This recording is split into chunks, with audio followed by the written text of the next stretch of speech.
Bom dia a todos e todas. Estão bem? Espero que sim.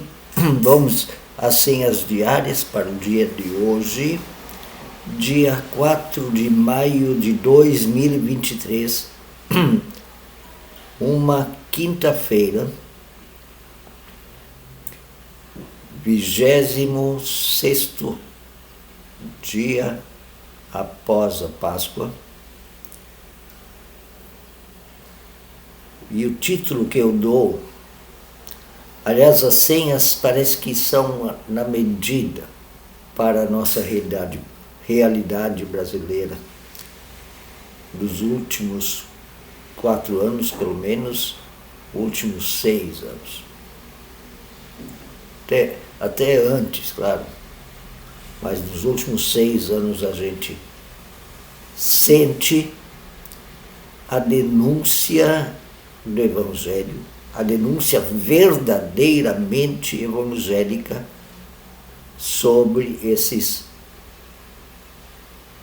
que sequestraram o verdadeiro nome cristão e evangélicos, cristãs, evangélicas, e inventaram uma religião manipulada por ditadores, por um ideal fascista de estado de exceção e opressão. Então, título para hoje, que eu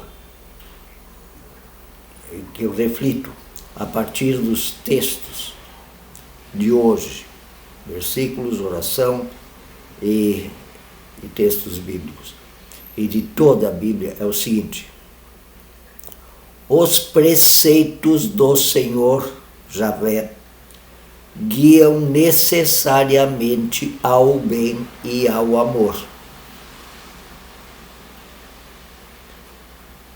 Os canalhas que sequestraram o nome de cristãos, cristãs, de evangélicos e evangélicas, para o seu uso de espírito ditador,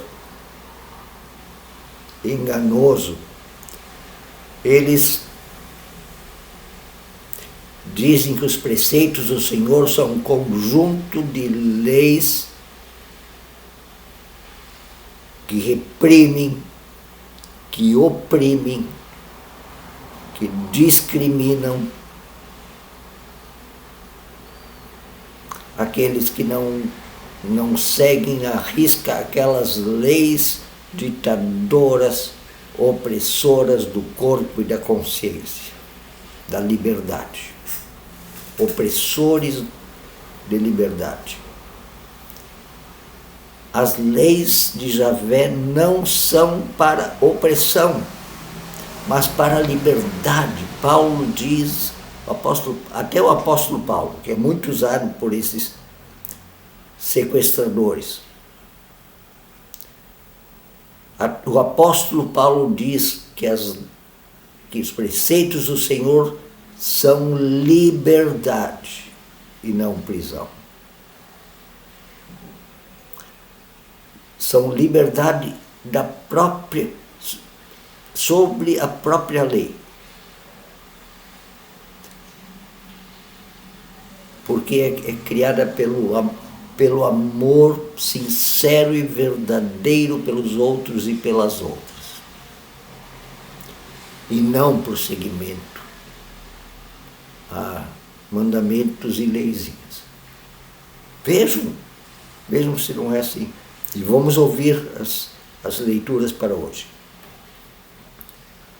O primeiro versículo vem do Salmo 119, capítulo 119, o mais longo salmo e capítulo da Bíblia. Versículo 172, que diz assim: que a minha língua celebre a tua lei, pois todos os teus mandamentos são justos. A justiça de Deus sempre é em relação ao outro. Não é para você negociar uma espécie de salvação dos crentes, das crentes. Não, estão justos na relação. Vejam como Jesus construía essa justiça. Não era com as leis farisaicas.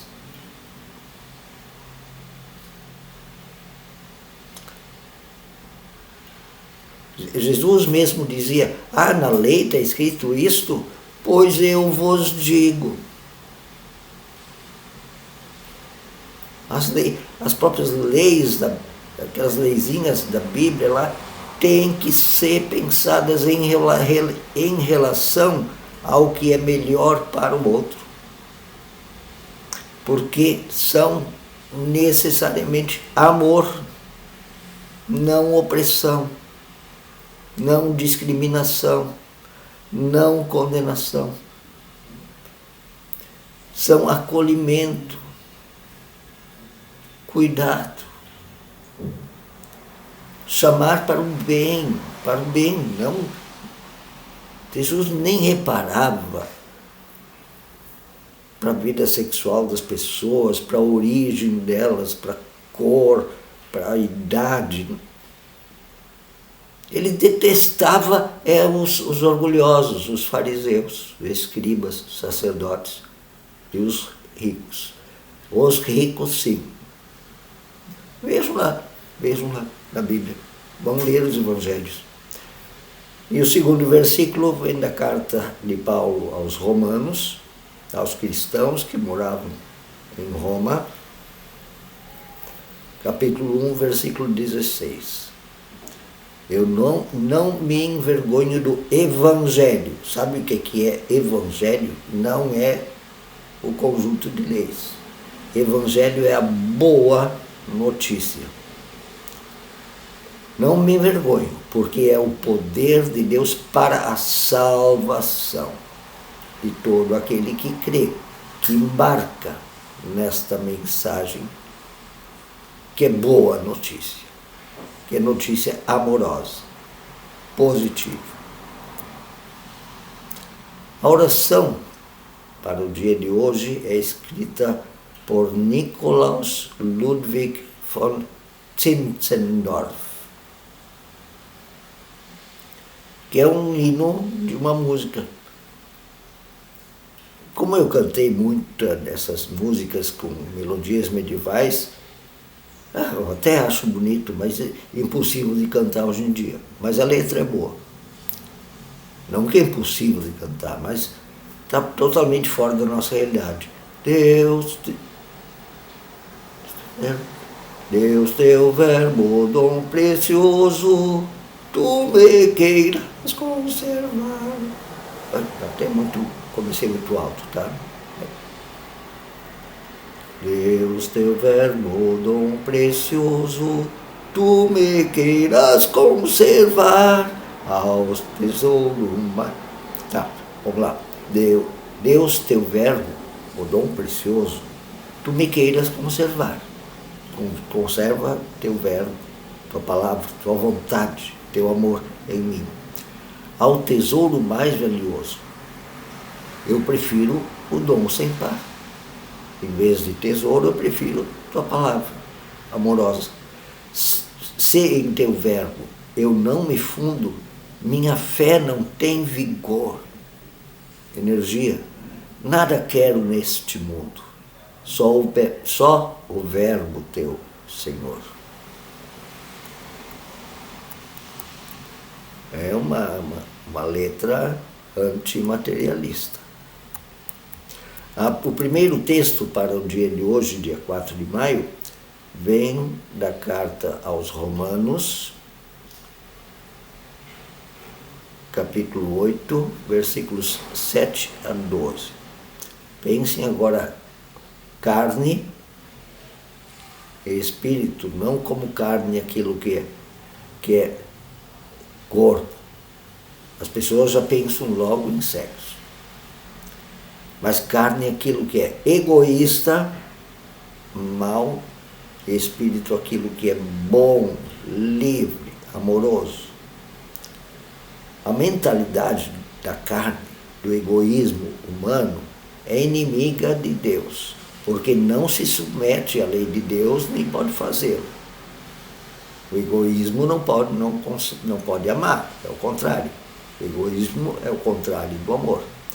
Quem é dominado? O egoísmo é aquele que vê o outro como assim, eu posso usar esse cara, essa pessoa, essa mulher, para ganhar dinheiro, para exercer meu poder, né? Isso é a mentalidade da carne. Quem é dominado pela carne não agrada a Deus. Não pode agradar a Deus, não consegue.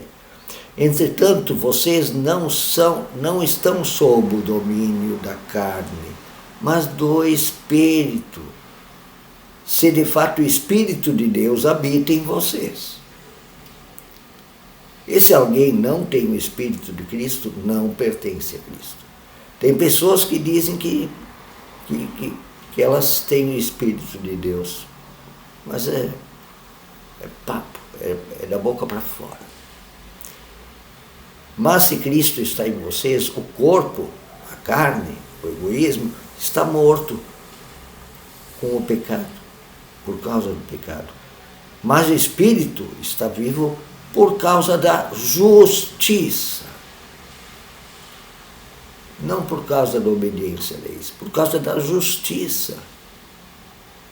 E se o Espírito daquele que ressuscitou Jesus dentre os mortos habita em vocês, aquele que ressuscitou a Cristo dentre os mortos também dará e dá vida aos seus corpos, por meio do seu Espírito que habita em vocês.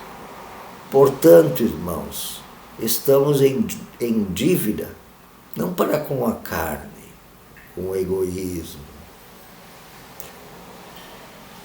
mas para com o Espírito, para vivermos sujeitos ao Espírito e não sujeitos a esta carne egoísta, materialista, que usa os outros para ganhar para si. Inclusive, às vezes, dizendo que é muito cristão, muito cristão. Dizendo Deus, Deus, Deus, Jesus, Jesus, Jesus, mas no fundo. E o segundo texto para hoje vem de Provérbios 4, capítulo 4, versículos 10 até 19. Vejam, no início a gente já nota que é um livro para ser assim, conselhos, até para os mais jovens, né? E começa assim: ouça, meu filho, minha filha, e aceite o que digo, e você terá uma vida longa, saudável. Eu o conduzi pelo caminho da sabedoria, a conduzi pelo caminho da sabedoria, e a encaminhei por veredas, por caminhos retos, por veredas retas. Assim, quando você por elas seguir, não encontrará obstáculos. Não é bem assim, contra obstáculos, claro. Quando correr, não tropeçará. Quer dizer, mas você está no caminho certo, fazendo essas coisas boas que eu te aconselho, justas. Apegue-se à instrução, não a abandone, guarde-a bem, pois dela depende a sua vida, verdadeira vida. Não siga pela vereda dos ímpios, dos maus, não ande no caminho deles. Evite o mal, não passe por ele, afaste-se, não se detenha nele, pois eles que seguem o mal não conseguem dormir enquanto não fazem com o mal. Perdem o sono se não causarem a ruína de alguém. Se não conseguirem explorar alguém, oprimir alguém. Pois eles se alimentam de maldade e se embriagam de violência. Tem gente que gosta de violência, né? E tem gente que incentiva isso. Mas o caminho dos ímpios, não, a vereda, o caminho do justo é como a luz da manhã, que brilha cada vez mais até a plena claridade do dia. Mas o caminho dos maus é como densas trevas, e às vezes nem sequer eles sabem em que tropeçam. Extremamente aplicável ao Brasil desses últimos anos, influenciado por esses sequestradores da palavra cristão e cristã, que a fé deles é da boca para fora, não está no coração. Um bom dia, um grande abraço a todos e todas vocês.